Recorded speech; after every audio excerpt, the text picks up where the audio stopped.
This is the United States Energy Association Power Sector Podcast, sponsored by global energy law firm Bracewell LLP. I'm Herman K. Trabish. I've covered the power sector since 2006, and I currently report for Utility Dive. This episode of the podcast series on offshore wind, we're going to talk to Turn Forward CEO Hillary Bright. We're going to talk about the economic, environmental, and reliability values in building wind far off U.S. coasts to meet the growing domestic demand for electricity. Hillary's also going to describe benefits the U.S. could lose if policymakers continue to create siting and permitting barriers for offshore wind projects.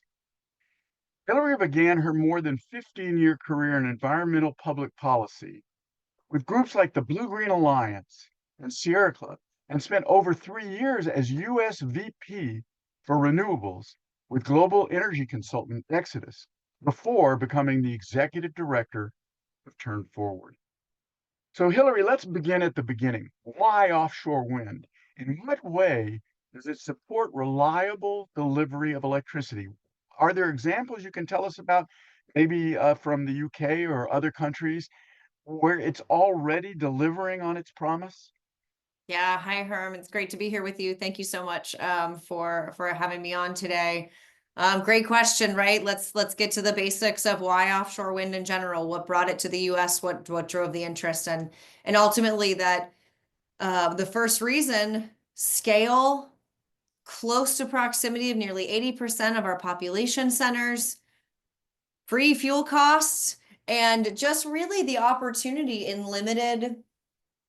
areas with limited land to be able to truly capture a volume of electrons that have been needed and are even more in demand today, as we see demand increasing just hand over fist here in the U.S. And this is certainly, the industry's been around in the U.S. not all that long, but globally has been really on an upward trajectory.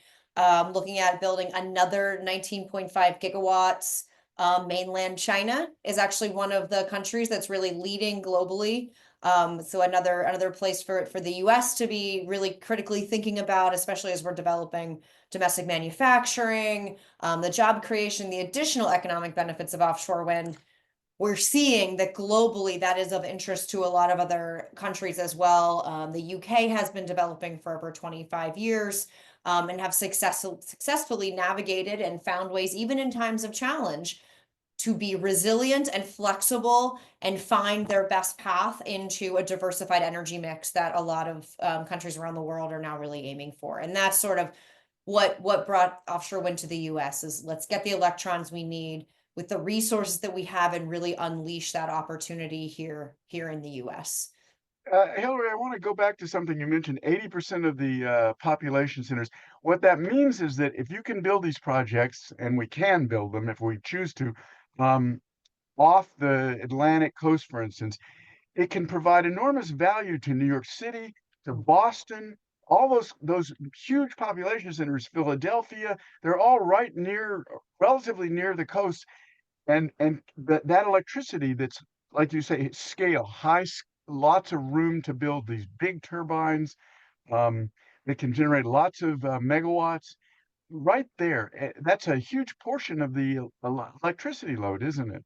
Yes, absolutely. And I think critically to build on that, to your point, so close to the load centers, not looking at having to bring transmission necessarily all the way in from the Midwest, where we certainly have seen, the benefits of onshore wind as well as solar.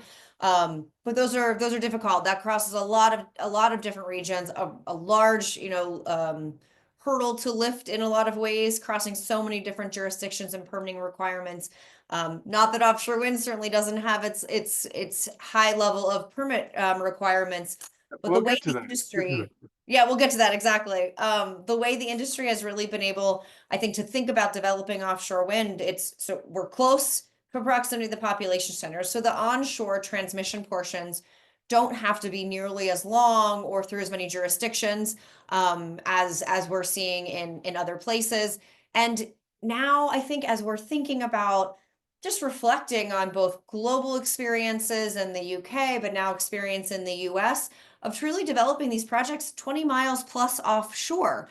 So finding that right fit of how everyone along the coast brings value to the region, whether it's an ecotourism and you're a beach community that wants to maintain those dollars in the summer, having projects so far offshore still allows us to deliver in a relatively sort of low impact way the electrons back to shore without disturbance so much onshore or all the way offshore to those who are using and looking to coexist with the ocean resources. So it really fits some specific niche areas in terms of the demand and the resource constrained areas, like you mentioned, New York, New England, but now down in Virginia, seeing such massive growth quickly Right. coming online with AI. The Dominion project also then in its last year of construction, ready to plug in and start supplying millions of homes with energy from offshore wind. I And think that, that's, I yeah, think that the area around DC where the data centers are being built um, is the biggest single data center demand in the country, and there's a coastal resource right there. That's right. That's right. And so importantly, with offshore wind, just a second to set it apart a little bit, I think from other resources, um, when we've been seeing the South Fork project in New York, looking at the capacity factors, effectively the level at which they are producing electrons is on a level competitive with traditional baseload energy. So that's putting us in capacity factors of over 50%. And that is when just another really unique benefit of offshore wind. The wind is at the strongest in the evenings and at night, which align with the highest demand periods of folks coming home from work, turning on air conditioning or turning on the heat, depending on the year or depending on the time of the year, and having that ability for that resource to meet that need in a balanced way with the rest of our sort of traditional energy resources really makes it a nice complement to addressing those high peak times, being able to keep costs down in those high peak times. And that will go on to the ratepayers in terms of being able to save because it's ready to dispatch right when it's needed.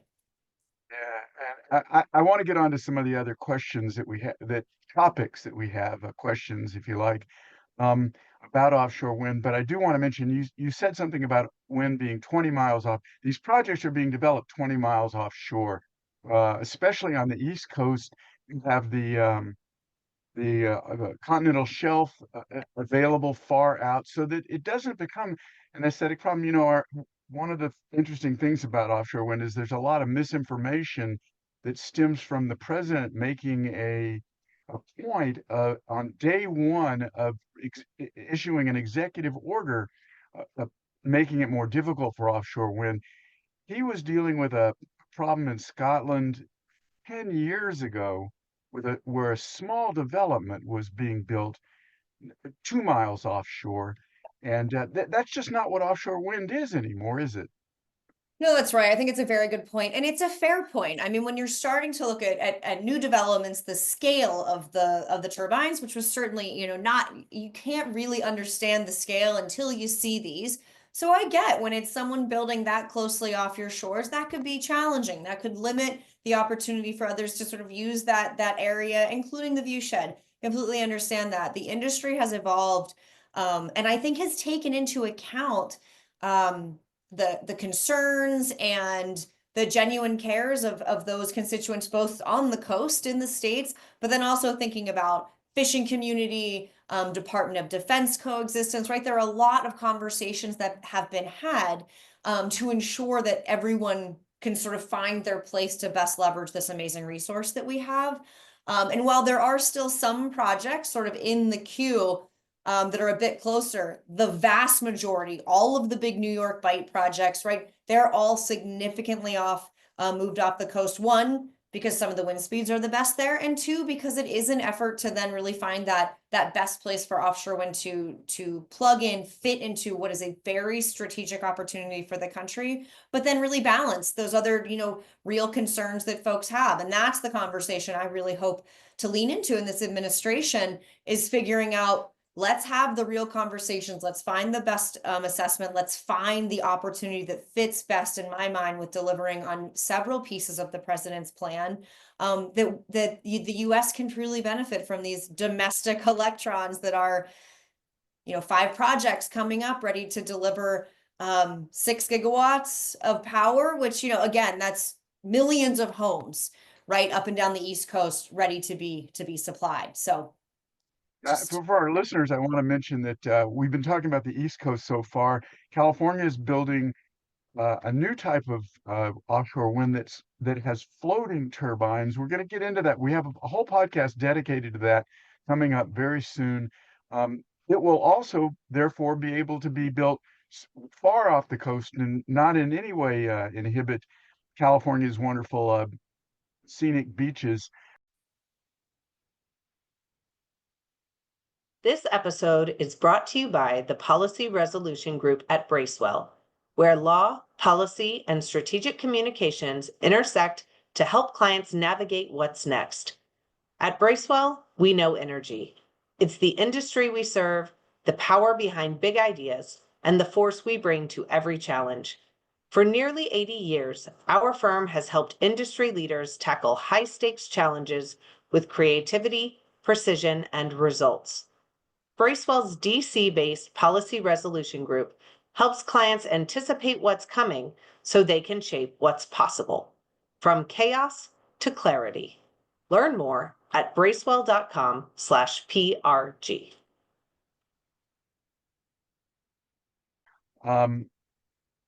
But let's move on to a more difficult question, a more nuanced question, Hillary. What about the economics of offshore wind? These are expensive projects, especially in their early iterations, but they also bring benefits to the local economies where they're built. That can make a difference in what we see as the economics of offshore wind, can't it? yeah, no, I think that's actually such a great point. And offshore wind projects are, first and foremost, are just massive infrastructure projects, right? And fortunately in the US, we have pretty significant experience, in particular in the Gulf region, building and producing the energy resources on the ocean.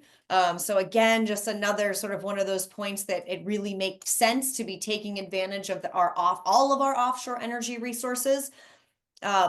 And I think when you start looking at, sure, the upfront costs, obviously any major infrastructure project, there's a large capital spend, which you must have to secure the components, to have all of your contracts in place, because once you're out there, right, once you have your vessel secured and you're going into construction, everything needs to be there, be ready, be prepped to build, because you're working in such a volatile industry ultimately out on the ocean. These are you've seen the videos and the TV shows of folks on oil rigs. Well, folks are out there in the same kind of working conditions building offshore wind, many with the same skills that the oil and gas industry needs as well. And so there's a huge expansion opportunity in my mind for the oil and gas sector, for the skills, the manufacturing, to add on another revenue stream here in the offshore market of offshore wind. And in many of those cases, we know traditionally oil and gas, right, have boom and bust cycles. Let's inject another opportunity in there to smooth some of that. So that's sort of one piece that I really think is of critical importance, that we have so many of the skills, the base manufacturing, 5 facilities from the Gulf of Mexico ultimately built the Block Island project. So that interest, the opportunity is there. The other benefits that are really critical, so let's say it's not all on the coast, right? That's the other key part here. Ørsted will say very openly their projects touch 40 plus states in terms of supply chain. So on the coast, you get both the port upgrade and development. We've seen project labor agreements and a lot of workforce agreements to be constructing the projects. You have all of the fabrication, all of the laydown at the ports. That's for the construction and preparation, right, of what's going to go out. And that will all be right local community. That extends then obviously into tier 3, 4 businesses, all the way down to, right, your restaurants, your places to stay, etc. You start looking inland, the benefits don't stop at the coast. We have seen the opportunity in offshore wind to leverage many of the manufacturing bases and skill sets that we have in this country, thinking shipbuilding in Wisconsin, thinking steel production in the South, currently cables being produced in North Carolina that are being exported and sold to the UK market to build offshore wind. So there's just a huge, in my mind, both at the coasts, the reliable electricity being there with stable fuel cost, then all the way inland with the supply chain companies that, so you don't have to be on the coast to play. And this is one of the first times in my 20 years, but I've spoken to folks who have been around a lot longer doing this, that seeing that kind of investment, over 25 billion now in the US around offshore wind, and big chunks of that going into reviving manufacturing, bringing new manufacturing. I haven't seen that kind of sort of reshoring of our domestic manufacturing base in any other industry in quite some time. And so there's There's so one, much here to leverage. yeah, there's one other benefit. There was a UK TV program about 2 years ago. I forget the name of it, but a terrorist attack occurs in this fictional TV program, and the wind turbines become a place for folks that are at sea to shelter and not be drowned, and they're eventually saved because they were able to get to a offshore wind turbine. But that's just a trivial tangent. Um, We don't even know I all the benefits yet, right? Exactly, exactly. Yes. I had made a note to ask you about the challenges that of building onshore transmission and power plants, but we've already talked about that and how offshore wind can uh, sort of offset or alleviate the losses to those kinds of really long-term problems. I want to get to one more question. We're really running out of time, Hillary. Recent polling showed that folks really don't even have problems with offshore wind. Some of the opponents invent these ideas about offshore wind's environmental or aesthetic impacts. And a lot of it is really misleading, but I want you to describe as succinctly as you can, because of time limitations, the process that an offshore wind project has to go through to be permitted, and how that protects against the projects having these environmental or other harms that people invent. Yeah, absolutely. And I will try to keep this efficient. It's multiple steps, as you can imagine. Um, but starting essentially when the lease is actually issued, then there is a process and sort of detailing proposed activities. They start installing meteorological buoys, taking evaluation of site conditions, BOEM review, sort of phase one. And then you get into the construction and operation plan, right? And that's where the developers really outline the turbine layouts, all of the specifics, engineering, environmental considerations that will need to go in, that need to be taken into account to build the project. Then you have your environmental impact study statement, which is your EIS, and in compliance with NEPA, with the National Environmental Policy Act, which BOEM conducts. And that looks at environmental, socioeconomic impacts, and incorporates a very robust public comment period and stakeholder input process, which is so important in these conversations. Then there are a whole host of additional permits on top of that. One of the big ones is through NIMFS, which is the National Marine Fisheries Service. And they're the ones that evaluate, right, the marine life and habitats. And those are the kind of things that really come into play and are very critical in the consideration of when we begin construction. It's based on true migratory routes of whales, and really ensuring in those times when you're getting ready to do pile driving or install, right, that all of those permits are considered with a pretty, fine tooth comb of ensuring that in that moment operation will not have an undue impact.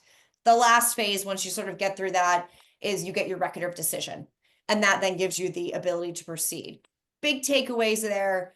There are significant studies that go into this from every angle. NEPA, obviously the most comprehensive, that covers sort of every angle, of review of how a project could impact people and flora and the fauna of the region, to then get to that final record of decision and allow the project to move forward. And so all of these things, especially with the public input that we've had over the past several years, similarly to how we think about coexistence with many other ocean users, have been taken into account to ensure that these projects are done in the most, I guess the least impactful way. As we know, we're humans, everything we touch effectively has an impact, but our goal here is 100% to really keep those impacts to a minimum as we build these projects. Yeah, a couple of examples that I'm familiar with is, and we're running out of time, so I want to finish up. But um, i- developers have even gone to extra lengths to make sure that the fishing industry is not affected, and that the tourism industry is not Right. affected as they build these projects. And we find that it actually the offshore projects have actually enhanced both of those things. But that's all the time we have, Hillary. I got to get off the air here. I want to thank you. My guest has been Turn Forward CEO Hillary Bright for describing the economic, environmental, and reliability values in building wind far off U.S. coasts, even as policymakers continue to create siting and permitting barriers for projects. I also want to thank our sponsor, Bracewell LLP, and as always, I want to thank our listeners for taking the time to check out the USEA Power Sector Podcast. Don't forget to subscribe, like, and share with everybody you know our quest for energy transition solutions.